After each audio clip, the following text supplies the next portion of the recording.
자, 이른바 새 정부의 재벌 개혁의 시작점이 될 것으로 보이는 김상조 공정거래위원장 후보자에 대한 인사청문회가 진행이 됐습니다. 김 후보의 도덕성에 대한 야당의 집요한 질의가 쏟아지는 가운데, 자, 김상조 후보자는 적극적인 해명으로 방어를 했습니다. 화면 보시죠. 우리 후보자 가족이 예일대 연수했을 때 당시에 장인 장모가 강남구 대치동 음마아파트 전입해 왔다가 또 후보자 가족이 다시 귀국한 뒤에 또 전출을 갔습니다. 그 기간 동안에 제 장인어른 장모님께서는 손주의 교육을 위해서 캐나다에 장기 체류하고 계셨습니다. 장인 장모께서 국내에 없었기 때문에 주소지를 옮긴 거였습니다. 알겠습니다. 장인 장모가 2004년도에 오시고 또 2005년도에 전출을 가셨는데 네네. 당시에 음마아파트는 재개발 광풍이 불었었던 그런 때입니다. 2004년도에 주민총회에서 재건축 찬성이 되고, 그런데 이제 2005년도에 재건축이 어렵다고. 왜 어렵냐면은 당시 용적률이 250% 요구하던 것이 210%로 축소가 되면서 당시에 음마 아파트의 이 위장 전입을 오시는 그런 분들이 상당히 많았습니다. 부동산 투기 목적으로요. 제 개인적인 어떤 특수한 사정이 있었습니다. 제가 영국에 안식년을 가져온 다음에 제 처가 대장암 2기 말이라는 진단을 받았고요. 5년 생존율이 반반이라는 의사의 진단을 받았습니다. 그때 그 수술을 하던 병원이 강남에 있는 모 대학병원이었습니다. 그리로 제 처의 치료를 위해서 이사를 간 것이 중요한 이유였습니다. 자, 먼저 이 음마아파트, 대치동 음마아파트 위장 전입 논란, 좀 얘기가 복잡한 것 같은데요. 표로 그려봤습니다. 설명을 해주시죠. 네, 그러니까 지금 김상조 후보자가 가지고 있는, 예전에 가졌던 게 목동 아파트, 네. 대치 아파트고요.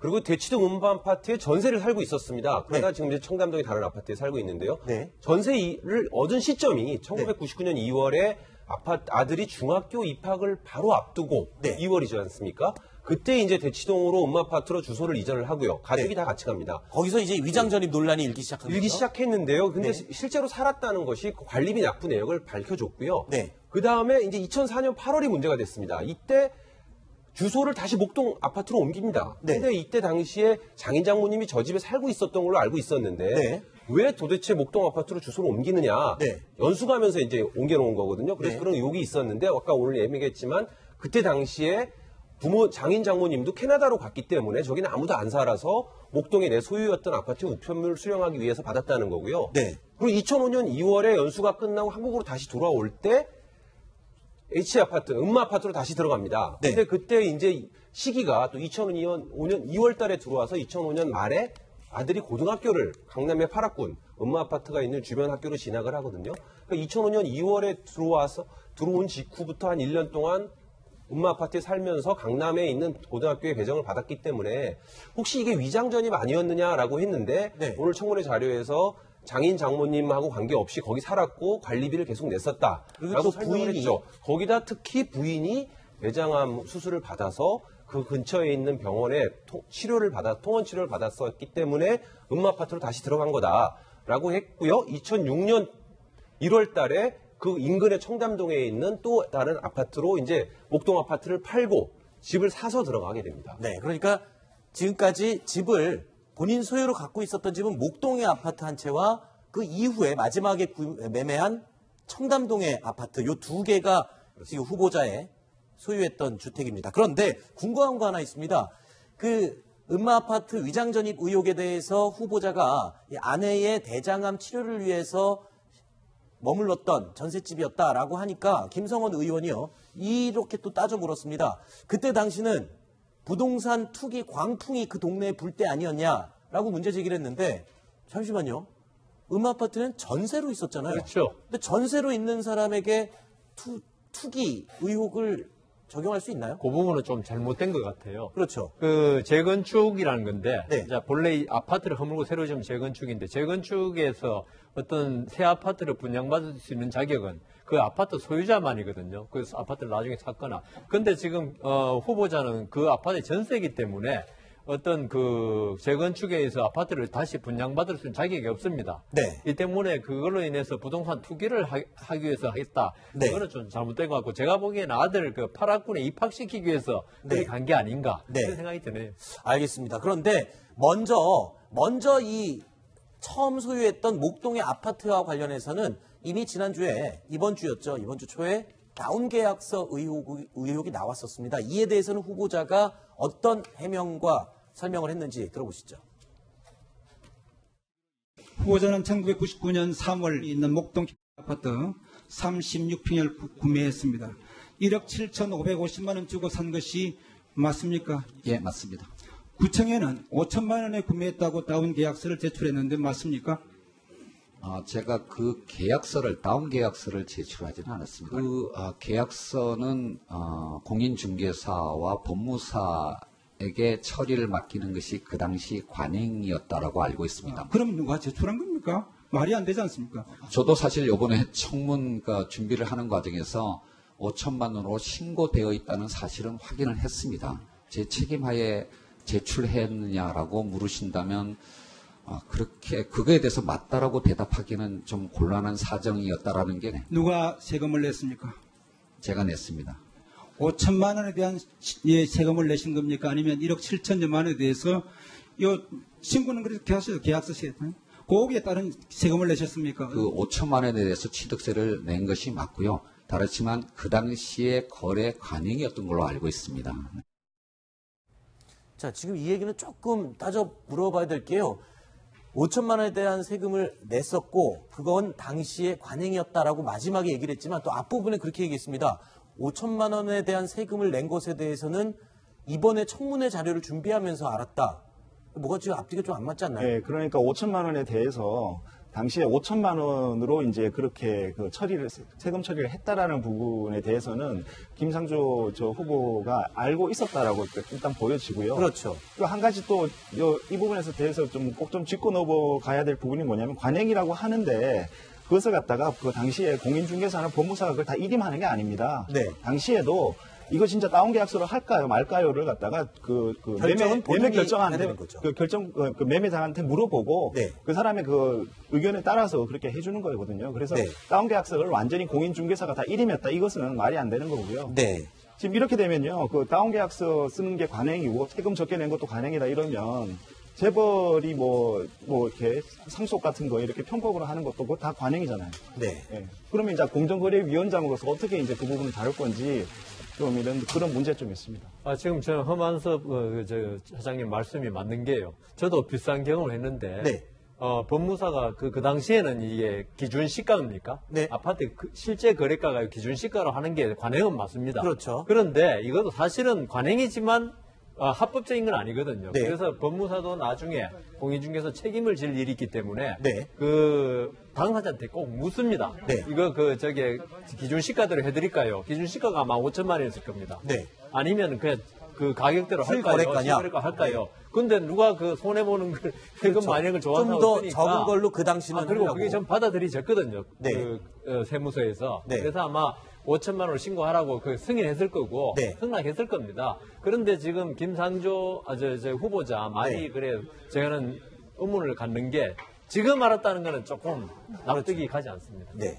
그러니까 이제 지금 말씀하신 게 다 맞고요. 근데 이제 한 가지 저희가 이 다운 계약서 문제가 늘 청문회 때마다 등장하는 단골 메뉴여서. 그렇죠. 근데 사실 부동산 실거래가가 법이 시행되기 이전에는 실거래로 꼭 반드시 등록해야 된다라는 법이 만들어지기 전까지는 기준 시가로 이렇게 신청하고 그에 따른 세금을 내는 것이 관행이라면 관행이고 일반적인 방법이었다라고들 얘기를 합니다. 그래서 사실 이 문제가 그 기준점을 정하자라는 얘기는 오래전부터 나왔었고요. 근데 이번에 김상조 후보자의 경우에 이 문제가 더 많이 불거진 것은 이것 플러스 이것과 함께 또 위장 전입 의혹이라고 할 수 있는 것들이 몇 가지가 복합적으로 되면서 이 문제가 더 커진 것 같습니다. 네. 자, 또 다른 의혹이었죠. 지금 현재 거주하고 있는 청담동 주택에 대한 의혹도 제기됐습니다. 이에 대한 해명은 어떤 내용이었는지 들어보시죠. 그 현재 청담동 이제 이 아파트를 어떻게 구입하게 됐는지. 제가 소유하고 있는 아파트는 2동짜리 작은 아파트고요. 41평으로 알고 있습니다. 1층에 그늘진 데에서 미분양된 상태에 있었습니다. 지나가다가 복도방에서 그 미분양된 사실을 알게 됐고요. 그 재건축 조합 사무실에 가서 직접 계약을 한 것입니다. 네. 그런데 지금 그 1차가 이제 2001년에 분양해서 2003년 11월에 준공이 됐고 2차는 이제 5년 11월에 준공이 됐습니다. 2001년 4월 10일자 이 경제신문에 보면은 27가구 분양에 2,000명이 신청해서 평균 74대 1의 경쟁률을 보였다. 또 30평형 7가구는 청약 경쟁률이 189대 1이었다.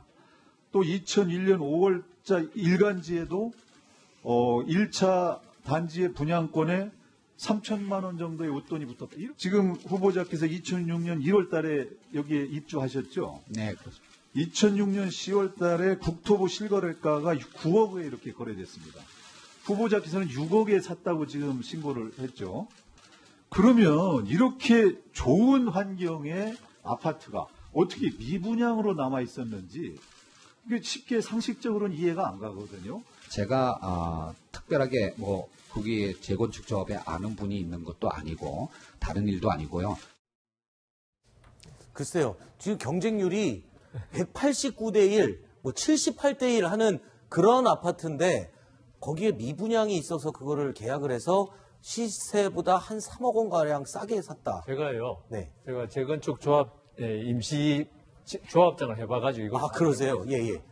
근데 지금 그 김상조 후보 말하고 지금 질문했던 홍일표 의원 말을 종합해 보니까 이런 추측이 드네요. 네. 그리고 또 김상조 후보가 부동산이 아닌 재건축 조합에 가서 지금 그렇죠. 이걸 직접 갖다가 계약을 했다고요? 했거든요. 그러면요, 제가 볼 때 재건축 지분을 미리 사거나 옛날 딱지라고 그랬습니다. 네네네. 그걸 미리 사거나 하여튼 그걸 이어받지 않으면 재건축 조합에 가지 않습니다. 네. 거의 부동산에서 그렇죠. 하지. 그래서 제가 볼 때 지금 그 김상조 후보가 재건축 조합에 샀다는 건 딱지를 샀을 가능성이 많다. 네. 그건 재건축 조합에 가서 이름도 바꾸고 다 바꿉니다. 딱지 사는 건 불법이 아닌가요? 딱지 사는 건 불법은 아닐 겁니다. 네. 그런데 지금 그 공정거래위원장 후보로서 네. 그 당시 딱지 거래가 사실은 투기의 온상이었습니다. 그렇죠. 그리고 지금 6억에 샀다고 그러지 않습니까? 네. 그러니까 딱지를 미리 6억에 샀을 가능성이 있다는 거죠. 네. 그 재건축 조합에 가서 네. 명의도 바꾸고 그러면서 이 일이 됐기 때문에 지금 그 후보자 입장에서 저 청문회에서 내가 그 네. 딱지를 사서 이런 부동산을 말을 할 수가 없겠죠. 말을 할 수가 없으니까 네. 아마 저렇게 말한 것이 아닌가. 아하. 제 추측입니다. 예. 오늘 우리 경제부 기자가 현장에 갔다 왔는데요. 네, 청담동 거기 주택이요. 가보니까 예. 실제로 바로 앞에 다른 건물이 있어서 1층 건물이고 네. 길에서 바로 집안이 들여다 보인답니다. 그래서 부동산 인근 가봤더니 실제로 1층이고 바로 앞에 그늘져서 인기가 없는 아파트인 건 맞고 당시에 한 6, 7억 정도 분양이 됐고 지금 아까 홍일표 의원이 2009년에 9억 정도 실거래가라고 했는데요. 네. 지금도 실거래가가 한 10억 안팎이랍니다. 그러니까 그렇군요. 상당히 오랜 시간이 지났는데 물론 작은 돈은 아니지만 그렇게 많이 좋은 아파트였던 것 같지는 않습니다. 알겠습니다. 또 다른 의혹이었죠. 이 김상조 후보자의 부인 취업 특혜 의혹도 있었습니다. 이 내용에 대한 해명 들어보시죠. 2013년 취업 관련해서 토익 점수 기준 미달자를 채용했다라고. 원래 901점 이상이 돼야 되는데 900점인데 합격을 시켰습니다. 이거 대학교에서 상급기관인 교육청에 보고를 하는데 900점 받은 점수를 901점으로 고쳐서 허위 보고를 합니다. 매년 허위 보고가 계속되고 있습니다. 2017년 그 채용 과정에서는 또 3명이나 지원을 했는데 무자격자인 우리 부인 조 여사님께서 합격을 했습니다. 분명히 기본 토익 점수 자격이 되지 않는 것을 알면서도 지원했다는 것. 제처 문제로 논란을 일으킨 게 대해서 송구스럽게 생각합니다. 근데 처음 2013년 취업을 할 때는 경쟁자가 없었던 걸로 알고 있습니다. 제처는 그 전해에 경기도 교육청의 시험에 합격해서 교육청이 배정한 초등학교에서 똑같은 업무를 수행했기 때문에 제처로서는 자격을 갖춘 걸로 그렇게 생각을 했던 걸로 알고 있고요. 2017년에 취업을 할 때는 제처는 이제 4년이 지났기 때문에 그만두는 걸로 당연히 생각하고 퇴직금도 수령을 했었는데 학교 측에서 다시 지원을 할 것을 요청을 해서 그렇게 지원을 하게 된 걸로 알고 있습니다.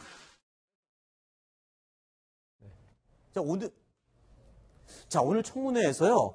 또 이 김상조 후보자가 근무하던 학교에 불을 냈다라는 제보, 누군가가 불을 냈다라는 제보가 있어서 또 추가 질의응답이 있었다고요. 어떤 내용이 있었는지 먼저 영상을 함께 보고 이야기 이어가 보겠습니다.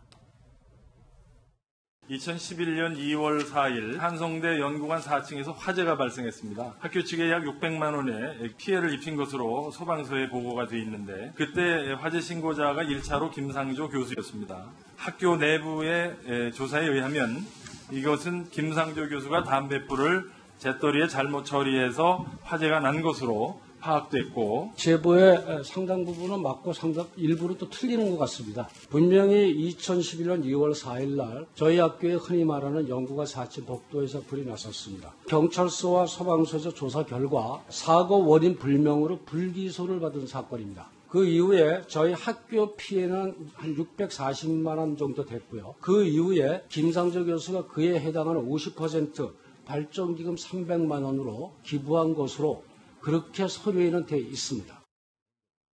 그러니까 화재 원인은 밝혀지지 않은 거군요. 예, 지금 김종석 자유한국당 의원이 네. 신고를 김상조 후보가 했고 1차로 했고 그 이후에 이게 피해가 한 640만 원 가량 났답니다. 네. 화재가 나서. 그런데 김상조 후보자가 그 당시에 300만 원을 냈답니다. 피해 네. 일부라고 하면서. 그러니까 김상조 후보자가 담배 피우다 잘못해서 불낸 거 아니냐. 네. 이렇게 질문을 한 거고요. 추측을 한 거죠. 네네. 그런데 그 이상한 그 한성대 총장이 오늘 그 청문회에 나와가지고 한 말이 그런 제보도 있었고 그다음 김상조 후보가 300만 원 내는 건 맞는데 그 당시 학교 측 조사 결과로는 화재 원인은 밝혀지지 않았다. 네. 그건 학교 발전기금을 낸 거다. 이렇게 네.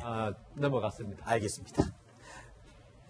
자, 뉴스탑10 생방송으로 함께하고 계십니다. 다음 순위 내용도 준비되어 있습니다. 어떤 내용이고 몇 위인지 화면으로 확인해 보시죠.